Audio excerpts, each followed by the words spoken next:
Well, Kelly, the president surprised official Washington by announcing that over a tweet at a time when John Bolton was scheduled to go to the White House press briefing room at 1:30 this afternoon, East Coast time, to talk to reporters. He's now no longer expected in the briefing room in just about a half hour's time. So some unusual scenes playing out here in the West Wing. Let me sort of give you the color. As this news broke, a number of us reporters walked up to the West Wing just outside the press secretary's office, and a source close to Bolton came up to talk to us.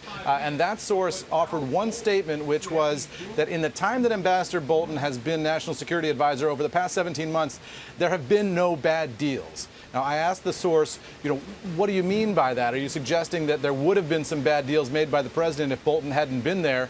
And the source said simply, look, you get to write the story, write whatever you want. So that was what the source close to Bolton was saying. As that was happening, Kelly, Stephanie Grisham, the new White House press secretary, walked by, gave the source really a tough look and said, oh, look, right outside my office. The implication being that Grisham, not at all happy that a Bolton person was talking to reporters and giving Bolton's point of view right outside of Stephanie Grisham's office, where she was giving the president's point of view. Now, we've got this sort of contradictory question about who resigned exactly and when these resignations took place. John Bolton texting NBC News and saying, I offered to resign last night.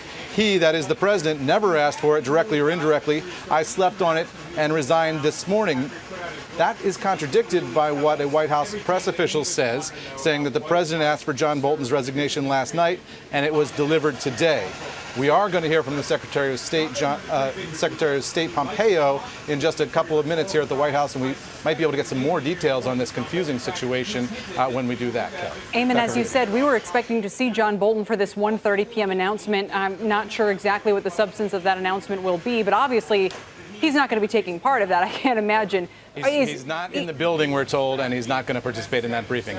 But an hour before the president tweeted he'd been fired, the White House sent out an alert saying that he would be part of that briefing. Right. So is there speculation, both around that event and also around the timing of his departure, that it has to do with the president inviting the Taliban for talks at Camp David? That's the instant speculation of everybody in the building, but there's no confirmation of that from White House sources. I asked Stephanie Grisham, the White House press secretary, directly. I said, was the Taliban invite to Camp David the breaking point in the relationship between Trump and Bolton?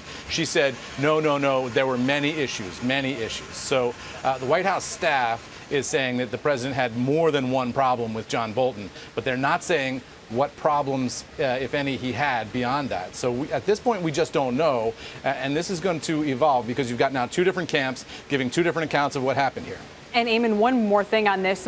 As Dom mentioned, the oil price plunged immediately as this news came out because the way that Rand Paul responded to this, the implication is this makes the world, the U.S. administration less hawkish. Maybe we're less likely to take military action against other countries and raise aggression in that kind of manner.